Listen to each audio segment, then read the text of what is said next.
Hi, everyone, and welcome to the Proclaim Peace podcast, where we talk about how Scripture can inform our ability to be peacemakers in the world. I am Patrick Mason. I'm here as always with Jen Thomas. Jen, how are you? Patrick, I'm coming off of a bad flu. You've been not just a bad flu, this sounds epic. It was pretty epic. And for that reason, the episode that we are about to share with you is out of order. That was my fault. It was scheduled and I was at death's door. So last week we enjoyed a beautiful episode from Melanie Tagg talking about Zion, and we're going a little bit backward away from Zion this week to revisit the Cain and Abel story. Well, I am glad you are back from death's door. We all are. It was grim. There were some funny stories about hallucinations and whatnot. Exactly. Listeners, we will try not to have any hallucinations in this episode. I think we're back in the land of semi-rationality. Yes, we are. But we're going to be talking about one of the most famous stories in the Bible, the story of Cain and Abel. And we were thinking, what better way to do it than to highlight a couple of Walker siblings? So Jen, tell us, we probably won't delve into all the secrets of your childhood.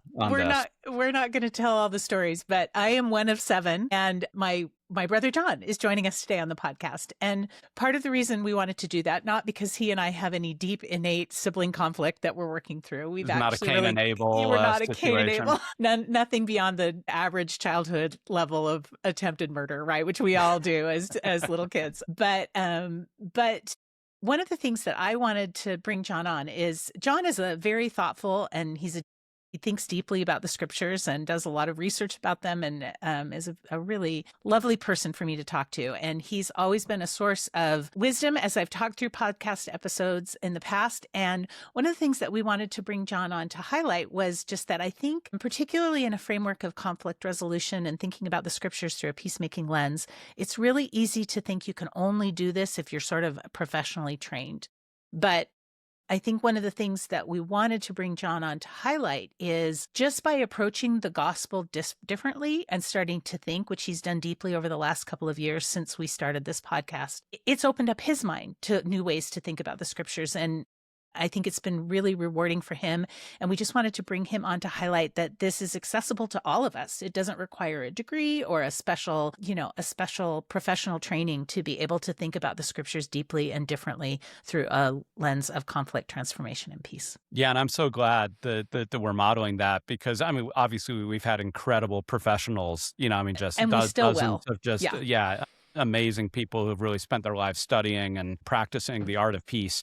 But conflict finds all of us, right? You don't need a PhD to be in conflict. And so that means actually these skills and tools of peace building are available to everybody. You don't have to have spent years and years of your life, in deep study. So I love the model that we're offering here. So Jen, tell us a little bit more about your brother. Okay.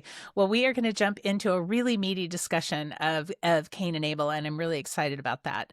So I'll just introduce John briefly. He has spent his business career in marketing and market research functions, and most of those years has been researching how individuals and families manage their finances and what challenges they face. He's joked that empathy has become an occupational hazard for him, and it's one of the things that I really like about John. He's chosen to take his career in a direction that has led him towards deeper empathy for others. In the church, he served a mission in Hong Kong and has served a huge complement of callings, just like we all have, in Young Men's, High Council, Sunday School, and currently is serving in his ward's bishopric. A few years ago, by direction of his stake presidency, he managed what was then a very early version of a faith crisis group, where they explored challenging questions about the church in a faith-supported environment. And I know that for John, this completely transformed and deepened his discipleship and changed the way that he looked at the gospel, and also the way that he looked at people who were struggling with it, and just brought a lot of depth and empathy to his person.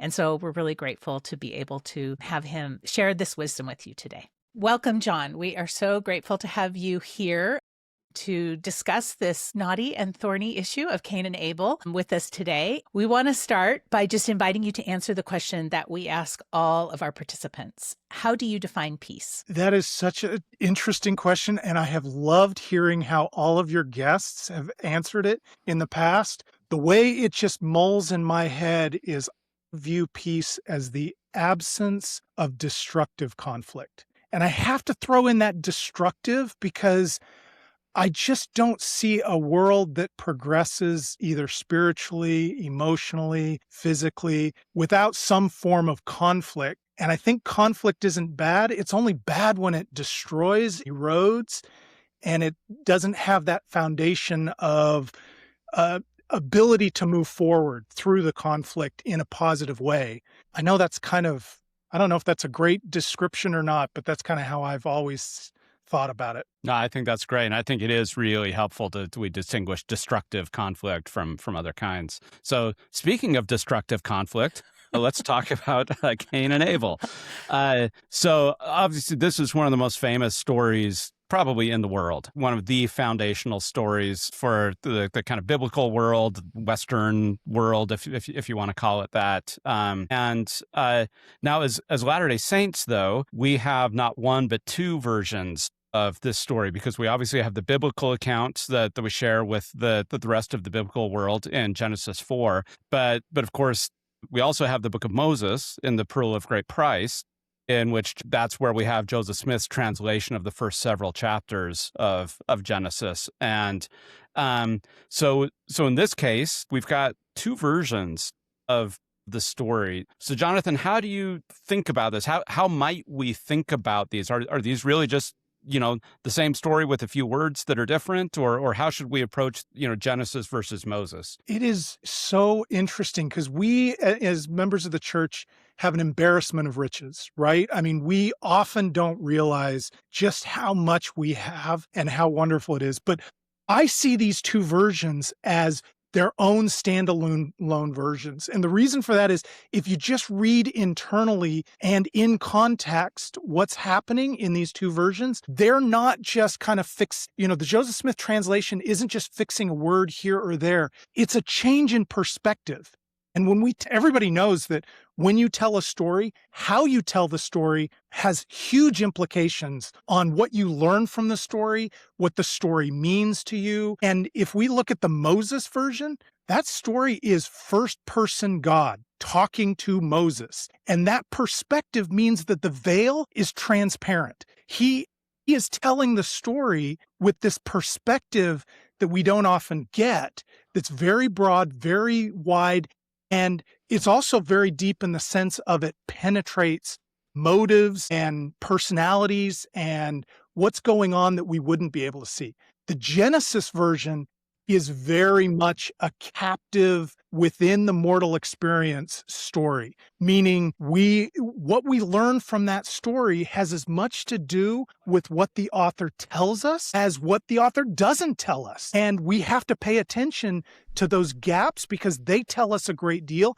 And frankly, I don't know about your experience in mortality, but my experience in mortality is that the gaps are huge in terms of what I don't know. And so I like to treat the stories as their own standalone stories that have an agenda in terms of what they're trying to teach us that are separate. Yeah, and I think that's a really helpful way to frame it. And I think, one of the most obvious differences is not only the perspective of who's telling the story, but in the Moses story, we get a third major character. So it's not just Cain and Abel. Well, I guess a fourth, because there's Cain, Abel, and God in the Genesis version. And in the Moses one, we get a fourth character. We get Satan.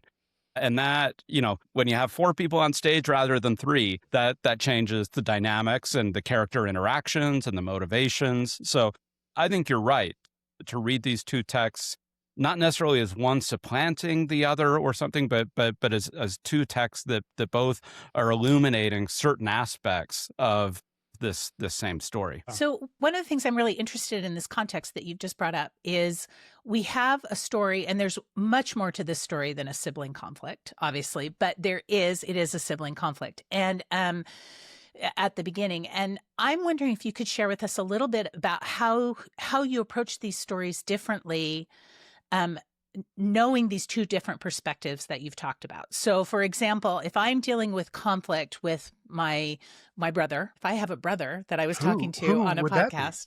Yeah. And there was deep conflict with that person. I'm going to read that differently in the Genesis than I am in the Moses, right? Because I would see that brother very differently, so I'm just interested to share that. When you have conflicts with me, please don't read it in the context of the Moses story. The Moses version. Right? Exactly. Because it's very unhelpful for us to look at the conflicts that we're in and be able to say, well, they're clearly just possessed by the devil. They're influenced by the devil. They are clear. Their motivations are, how do I put this? In the Genesis story, the motivations are absent. The initial conflict, we can talk a little bit about what the clues are to what that conflict is, but we don't know. But in the Moses one, I mean, it's pretty clear.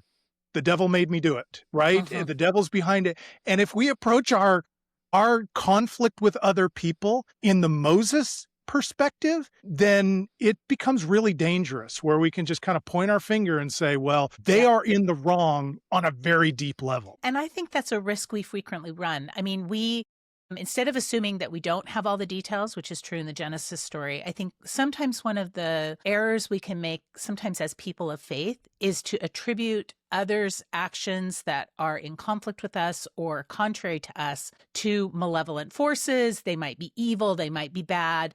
And here in this story, we've got God telling us that's true, but that's actually really rare. In most cases, we are assuming that we know what God thinks about someone else. And I just think there are real risks when we let that perspective overtake us. Yeah. And what I find fascinating is if you read some of the Jewish scholars commenting on the story of Cain and Abel, there are a lot of people that believe that Cain actually was the one that innovated the idea of a sacrifice to God.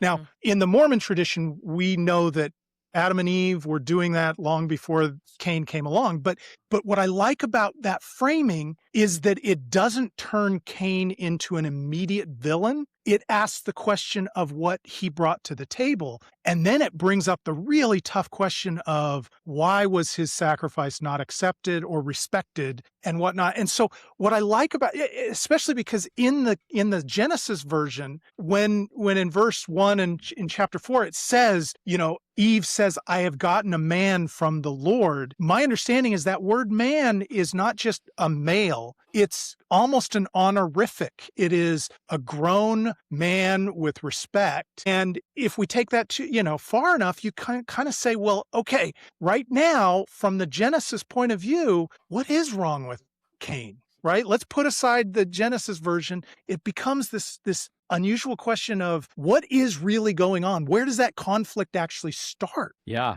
So let's dive into this and let's talk about motives, because I do think that one of the great things that this story reveals, and remember, this is like right at the beginning of the Bible, right? So just like when we did the Book of Mormon in the first season, so much, the Book of Mormon sets up so much of this in its opening chapters. So does the Bible. And it does it on a family level, which is where most of us experience conflicts. That's where, those are the first conflicts that we all experience. So it's very, I think it very deeply speaks to the human condition in a very real and authentic way. And I think for us to reflect on intent, it does matter. I mean, this is one of the things I always talk about with my students. I say, like, is somebody plunging a knife into your chest, is that violence? And they always say, yes. And I say, what if it's a surgeon? Well, maybe not, right? And maybe it's constructive violence. Exactly. So intent matters, setting matters, all of those kinds of things. And so from the very beginning here, the Bible is cluing us into, again, Genesis and Moses in different ways, into questions of motive and intent. So how do you think about that? So one of the things that's interesting, I think, about this story is we are not told in Genesis what the motive is or what the conflict is. There are narrative or literary clues. I think if we take the literary nature of the Hebrew Bible seriously, we can start looking at this. For instance, we're introduced to Cain, and we are told that Abel was a keeper of sheep and Cain was a tiller of the ground. So right off the bat, we know that they have different livelihoods, or there's something different about these brothers, right? But then it came to process of time that Cain brought of the fruit of the ground an offering to the Lord. And what I think is fascinating is Cain starts that story. Whether he was the first one or not, it doesn't matter. What I think is fascinating is that this is Cain's story, and Cain brings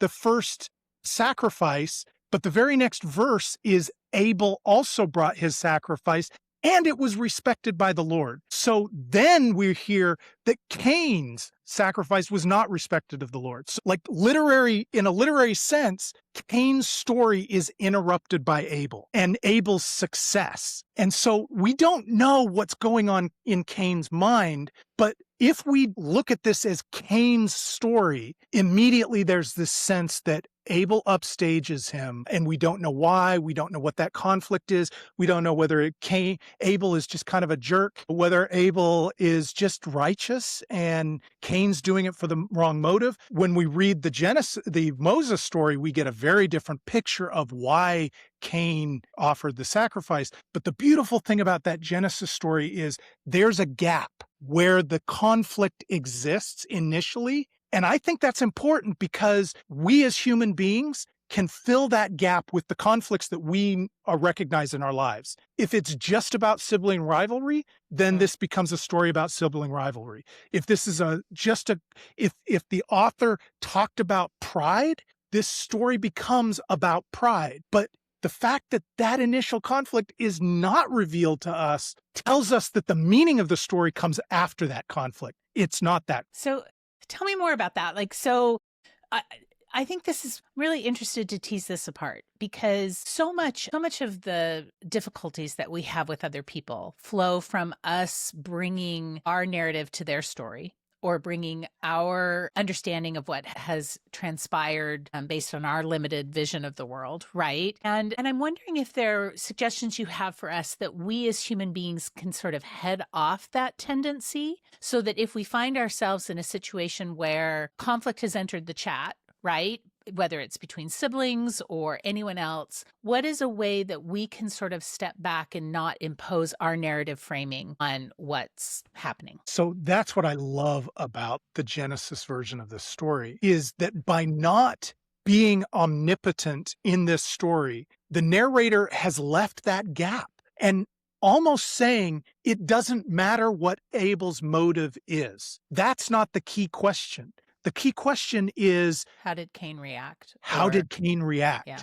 And what's beautiful about it is he's angry. That's not the thing that ends up being the problem, right? The Lord tells him that just being angry initially isn't the problem. He essentially says, if thou doest well, shalt thou not be accepted?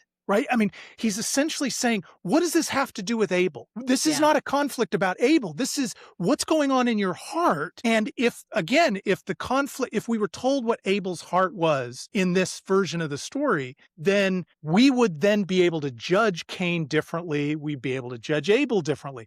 But this is Cain's story. And Cain is being called on account. And what is really interesting about that phrase, if thou doest well, I've seen it translated, if thou offerest well, right? I've also seen it is one scholar argued that it has a sense of improvement in it. So if in that case, the Lord may not be saying, hey, if you had offered initially well, you'd be accepted. But he's saying, he's if giving you him an opportunity.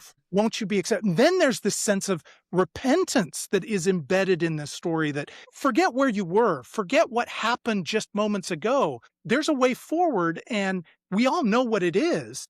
There's no open question about what the way forward after that point of conflict is. And it starts in the heart, your heart, not changing someone else's heart. So does it matter that Cain is a farmer and Abel is a shepherd? Where does that play into thinking about motivations, how they approach it, their relationship? Is that emblematic? I don't think for all of us, it's not just like who's a farmer and who's a shepherd, right? So what can we draw from that distinction? I think there are two really different directions we can take this conversation that I think are fascinating. But I want to start with one, and there's something that Jen told me years ago that I want her to kind of summarize because I think this is one way we can read this story. She told me about the Chaos Muppets and the Order Muppets. The universal theory of Muppets. The universal theory of Muppets. Yes, it's a beautiful thing. Stay with us, because I think the universal theory I of was Muppets. not planning on Muppets making an appearance on this episode. This is bonus material. Yes. So Jen, tell us the universal theory of Muppets. Okay. So this is not, I wish that I had come up with the universal theory of Muppets, but it was actually originally, I think, coined by, I believe, Dahlia Lithwick, who was a long-term observer and writer about the Supreme Court. And she talks about the fact that Muppets actually are a really good representation of the balance we need in the universe. That we all know that they are chaos Muppets and they're order Muppets. And that's why their whole symbiosis works, is that you've got order Muppets and chaos Muppets, and that really there is balance in the force when there are both at play, when neither the order Muppets or the chaos Muppets dominate. And her other argument is that the very best chaos Muppets are the chaos Muppets that bring chaos not with an eye to anarchy, but with an eye to creating greater order. So they might break something in order to bring more peace or more order. But I love the theory because I think one of the things that it's given a lot of space in my mind to do is to make room for people who view the world differently than I do.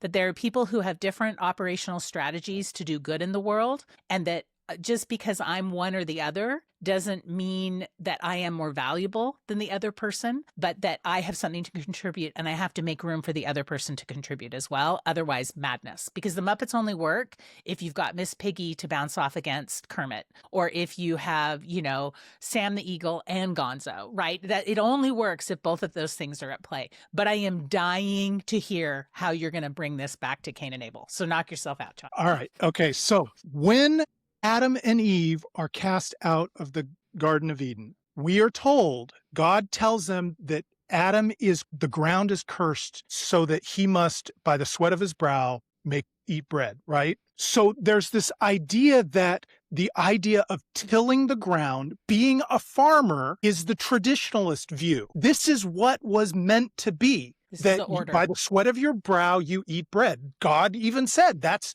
kind of how it works. And the idea is that you've got Abel that comes along and upends that, right? He says, why would I, take a shovel and by the sweat of my brow when I can sit with my pan flute and watch the sheep do the work, and I can live off the fat of the land without all the heavy labor. Yeram Hazani is the scholar that talks about this. And he talks about the idea of the farmer mentality versus the shepherd mentality. And what he's essentially arguing is that Abel is the innovator. He's the one that decides to break that curse that mankind was. He found a new way. And that the Lord blessed that. And he's like, good for you for finding a new way. And so I think that Cain might have been the order Muppet, right? He's essentially saying, this is the way it's done. This is the way it needs to be done. And Abel is the chaos Muppet who's turning things on the end. And if we take that one step further, I think you can look at that as being Adam and Eve as well. Adam may have been the order Muppet. He's like, I was given this order, I'm sticking to this order. And Eve might have been the innovator who says, no, we need to disrupt this in order to move forward. And what I love about that is that now you start to see that the fall of Adam and Eve was a constructive way to deal with the interaction between two very different ways of looking at the world. And Cain and Abel become a very destructive way of managing the conflict between two very different ways of looking at the world. That's fantastic. I will never read this story again without thinking about Muppets. But I actually think that's hugely helpful because, as you said, I mean, that doesn't have to be like the definitive reading of this text. The text allows us to think about other options. But I think there's a lot there, and teaches us a lot about the nature of conflict and our approach to it. Because the whatever, whether it's Cain's jealousy or impatience with Abel's innovations, whatever it might be. Just the fact that now there's somebody else on the scene, right? Cain was the first, and wait a minute, I've got to make room on the stage for somebody else. I mean, so we can imagine all kinds of things going on. But regardless, I think the story is fairly clear that murder is not the way to solve the problem. Now, most of us are not going to be guilty of murder. And so there is a way in which we could sort of like, push this off and, I'm not Cain, right? I'm not going to deal with my conflicts that way, right? That's not even a remote possibility for me. So how can we bring this back? So let's just say murder is bad. Like that's just like, let's just put that on the table, right? Okay. But for those of us who stop short of that, are there lessons here in the ways that I might be a Cain in the way that I approach the Abels in my life? Well, and certainly we can avoid the murder thing right off the bat by just saying it's a question of what we do with the conflict. After we are faced with the conflict, and especially when we're faced with the idea that maybe we played a role in that conflict, our anger, the question then is, do we escalate the conflict or do we de-escalate the conflict? I would argue Adam and Eve de-escalated the conflict. They sat together and they said, how do we move forward from where we are today?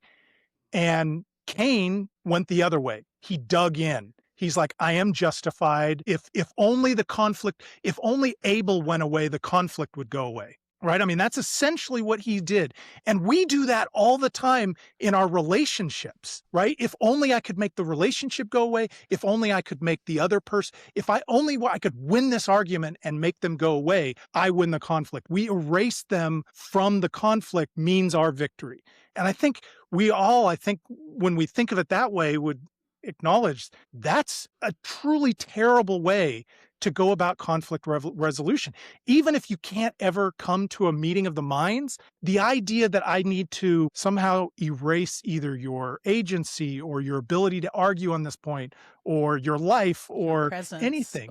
Yeah, becomes the problem when we decide that the conflict, the way to resolve the conflict is to erase the other person as opposed to engage and find a way through. So let's kind of stick with murder for a minute. I totally agree with this. We've got this. Jen's going to argue the murder point. No, exactly the opposite. Especially when it comes to siblings, right? Sometimes it's justified to want to murder your sibling. Sometimes you just got to get rid of them. I mean, there's no other way around it. Or an intractable problem. But I really am intrigued by this framing that what Cain was doing was trying to just erase or eliminate Abel, right? Like instead of being able to manage the problem or constructively deal with it. But there are lots of ways we do that. I'd like to stick with this violence aspect for a minute, if we can, if we could just talk about that, because I think that we have a very unique view of the fall as Latter-day Saints, and we don't necessarily reference Eve's bite of the apple or, the bite of the fruit as the original sin, right?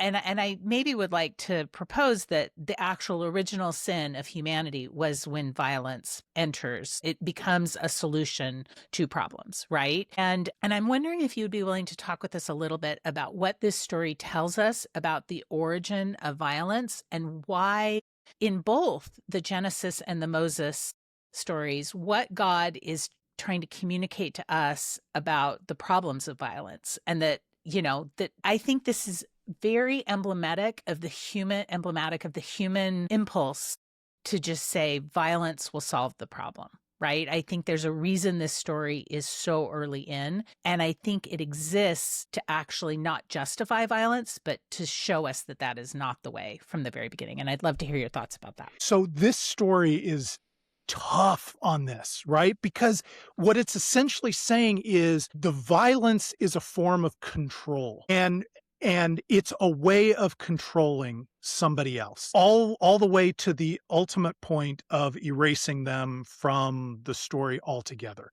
And the reason I talk about it as control is because if you think of what ends up happening to Cain, and there's so much going on in the next few verses we'll get to, but if you think about what ultimately happens with Cain, once he is banished, he leaves. What's the very first thing he does? Well, he establishes a city, right? And in the ancient culture, cities were controlled on some level by violence. And not just theoretically, but like literally the public works of cities needed to be conducted by compulsion. I need you to build this road. I'm forcing you. And back then there wasn't currency, right? So you couldn't just say, I'm going to, tax the people. The way they taxed the people was something called corvée.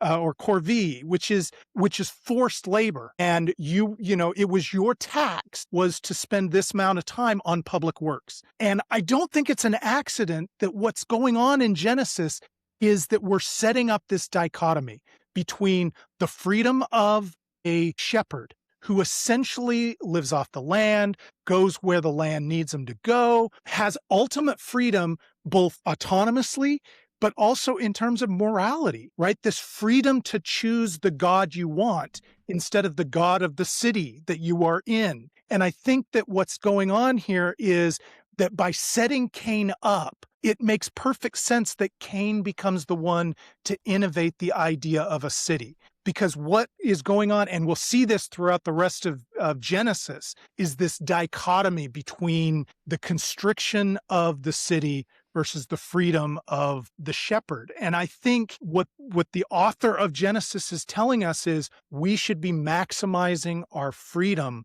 to choose God, to follow him. And the right path is to maximize our freedom of moral agency. And Cain does the opposite from the very beginning. And to reduce our compulsion on others, it sounds like. Yes, exactly.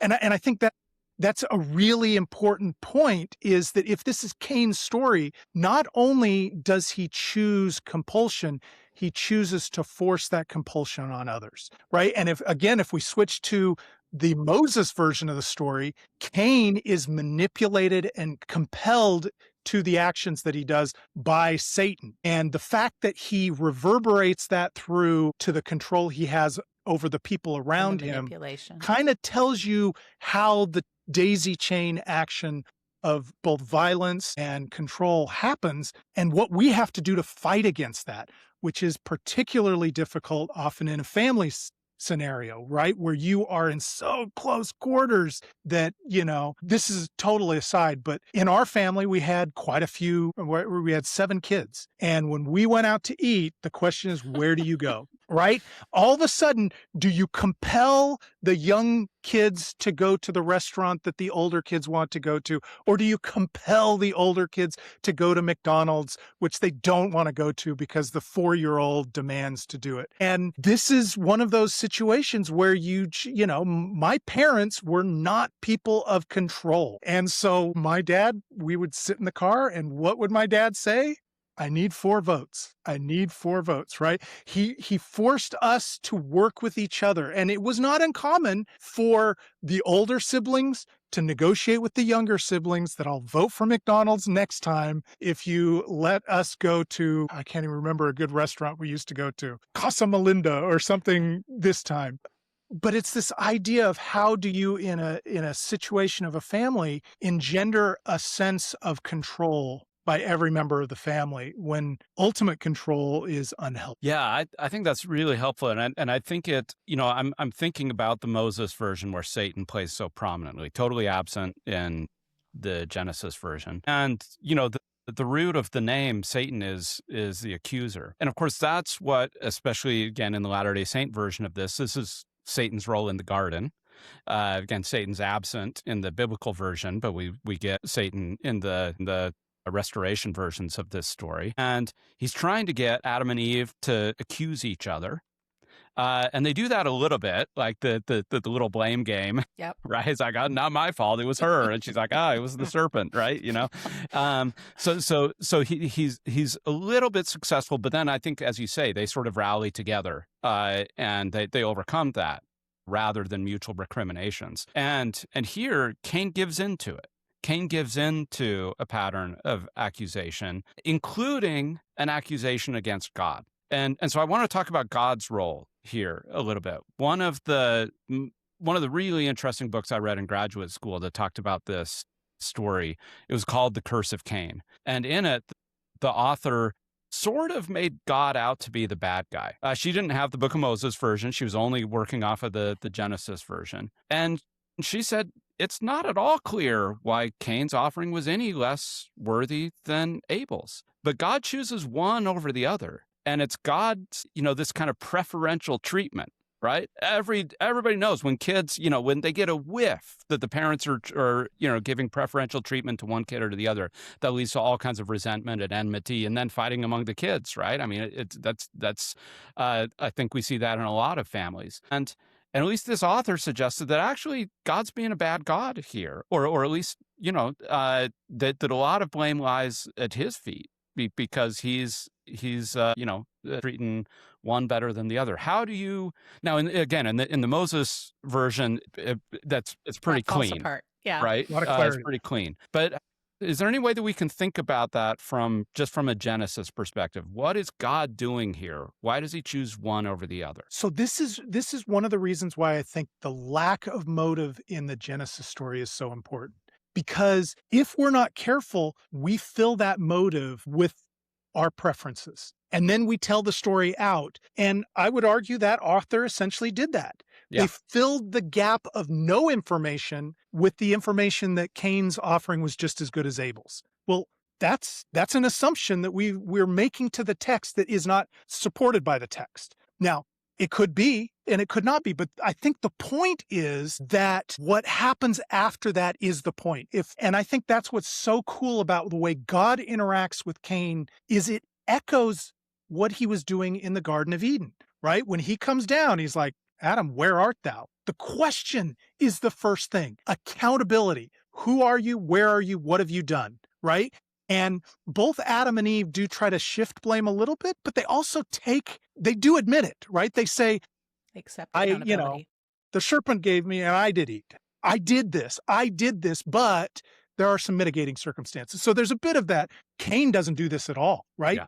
The Lord comes to him and says, Cain, where is thy brother Abel? And what does Cain say? That famous saying, am I my brother's keeper? Like he's denying that it even happened, right? Which tells you a great deal about what's happening in Cain's mind.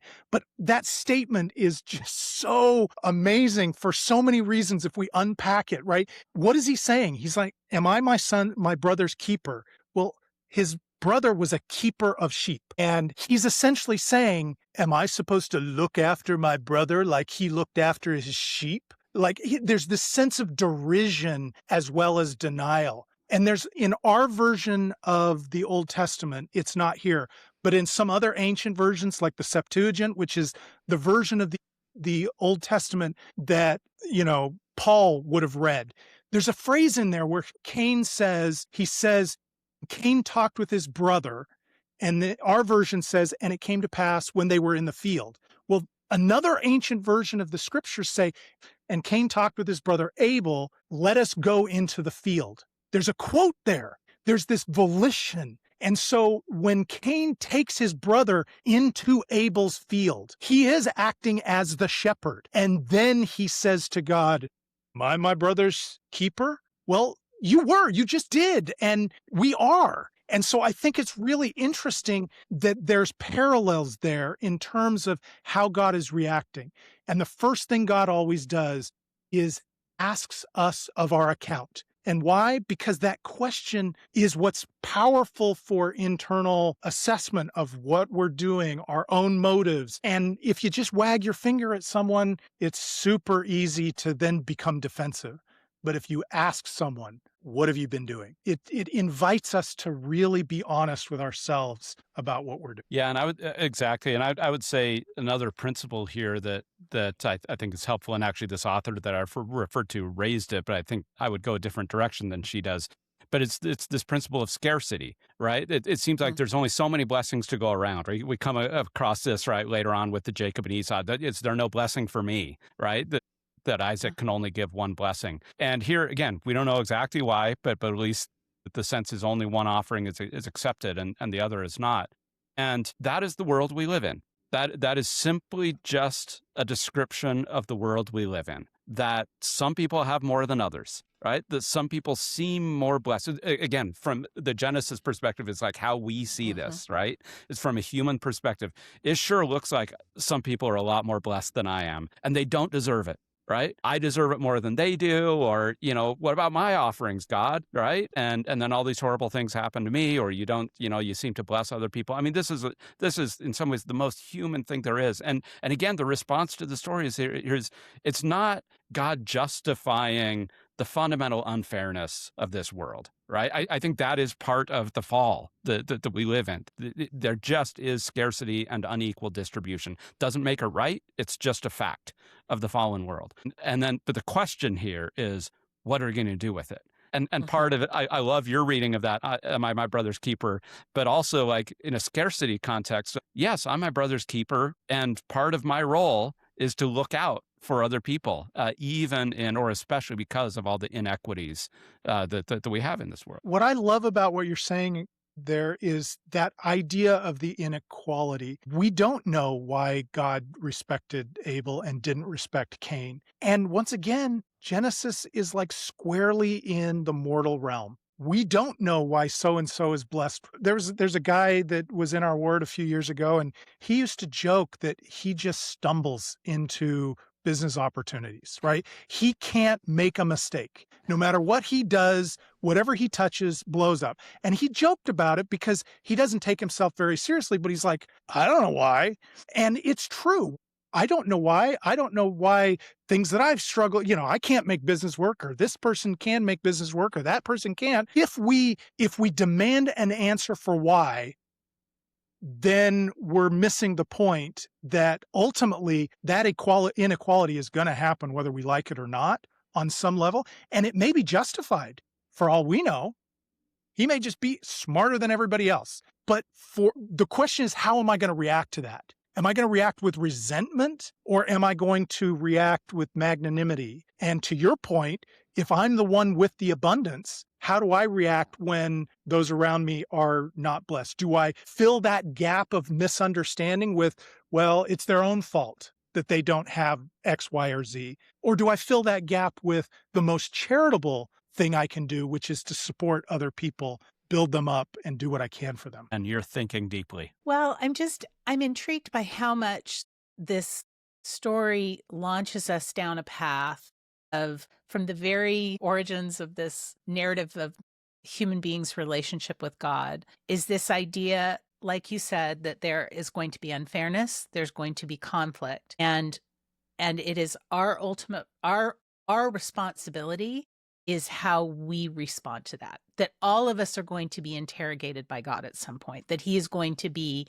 Jen, where were you? Where are you? Where is your heart? That is the question that I have to be prepared to answer. Not a super uncomfortable question. A super uncomfortable question. It's really easier for me to come back at that. Well, okay, but it wasn't my fault because Patrick had more stuff than me and he was mean about it. And so, of course, I was going to murder him. And yeah, but what about Jeff Bezos? Right.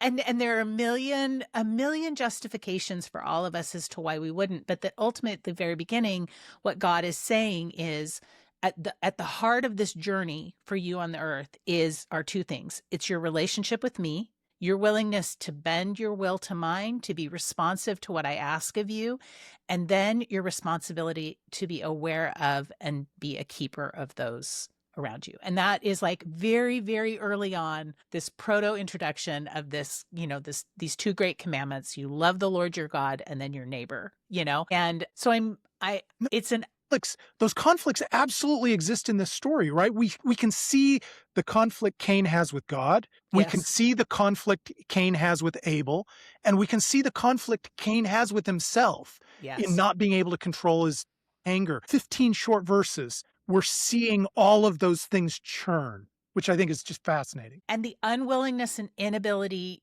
to manage that breeds resentment. It breeds violence.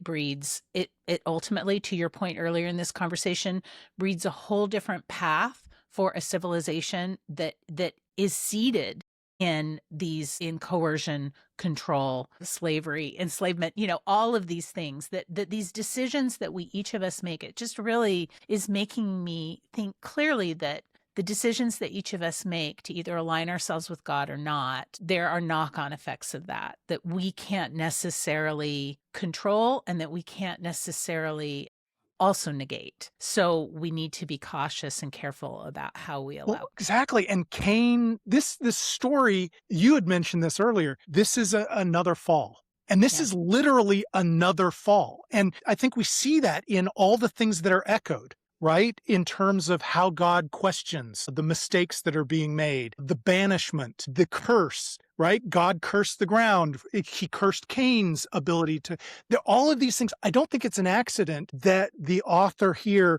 is using the same kind of language. And what it's saying is each one of us can fall. There is a fall within each one of us.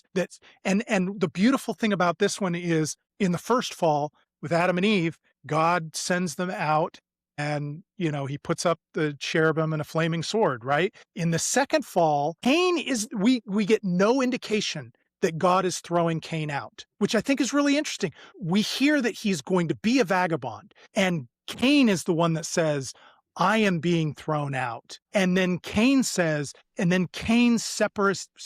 himself from the presence of the Lord. He separates himself. It's this idea that when the fall of Adam and Eve is not the thing that kills all of us. It's not the thing that damns all of us spiritually. It's the fall of Cain. It's the fall of Jonathan. How do we react when we run into those problems? And do we separate ourselves from God, or do we align ourselves with him? That's exactly right. And as we kind of start to wrap up here, I'm thinking again about the beauty and the economy of this narrative, both in the Bible and in the Pearl of Great Price. That in Moses, it's a couple chapters later where Enoch will see God weeping. And why is God weeping? Because the humans hate their own blood, right? And that even several generations later, Enoch's generations basically still lives in the world that Cain made, not in the world that God intended. And this is what God weeps over. It's when we live in Cain's world. Now, that the Bible gives us, God sort of does a reset with Noah, and that's, but then even God says that you can't reset it every time, right? And he says, okay, I'm not going to do that again. Right. And the whole rainbow and everything. But there is a reset, at least for Christians. Jews, of course, would read this differently. But for Christians, then in the Pearl of Great Price, Enoch sees the prophecy of Jesus coming. Like that this will be a different way. Right. And so then for those of us reading this text, and the Pearl of Great Price is so explicit about this, that this is the question that we have. Do you want to live in Cain's world? Or do you want to live in Jesus's world? These are the two worlds that you have before us, and God's not going to do the reset. God's not going to do the work for us, right? Until maybe the end of time, right? But right now, yeah, you're exactly right, Jonathan. We each live in our individual falls, but will we stay there? Will we be vagabonds, exiled from ourselves, from God, from others? Or will we seek redemption and reconciliation through the way of Jesus? And there's two levels to that, right? There's the overcoming our own fall through repentance, faith, baptism, gift of the Holy Ghost. And then there's the second level of that, which is the Abrahamic covenant. Are you going to be the one to heal the world? Are you going to play a role in being part of bringing God's version of the world? Or are you going to just exist and that's the great dichotomy between kind of Zion and Babylon, right? Yeah. Which role do you want to play? And that's what I think is so fascinating about what the Lord is doing in Genesis in telling this story is how are we to heal this world and how are we to heal the human soul? So I love this. I think this is a beautiful place to end because I think it's inviting us. I love that the way you two have framed this is that first step is, am I going to set myself apart, follow God? But you can still do that while living in Cain's world. And I think that's the mistake, is that we say, okay, well, I'm just going to live righteously in my own little home, or I'm going to create my own little bubble where I am still going to function in Cain's world, but I'm going to do it a little bit on God's terms. I'm going to do my best to be a good person. And then that next step is to say, no, I am going to reject Cain's world and I am going to be an agent of bringing Christ's world. I'm going to dedicate myself to creating something entirely new that is on the pattern of this beautiful shepherd, right? That gathers and brings us in. So thank you, John. Thank you so much. Can we close with one final question? I asked the first one, but I'll do it again. How do you find peace? So for me, I find peace when my thoughts, my behaviors, and my values are aligned. And I find that peace, regardless of what happens around me, I find that peace often most directly when I'm serving other people, when I get out of my own head, because that aligns all of those identities so well. I mean, my inclination is I can churn in my own head all day long, but when I can get out of myself, sometimes it's just delving into the scriptures, or sometimes it's just being on my knees, often it's just visiting someone who needs to be visited. That's when I get out of myself and I find the peace that I feel like often the world feels like it's lacking. Thank you so much, Jonathan. It's been great to have you on the podcast. Thank you. Thanks for listening to this episode of Proclaim Peace. To hear more, you can subscribe on a podcast app of your choice or on YouTube. You can always find full show notes or transcriptions at proclaimpeace.org. Proclaim Peace is a partnership between MWEG and Waymakers. You can learn more about Waymakers at waymakers.us. Thanks again for listening, and we'll see you next time.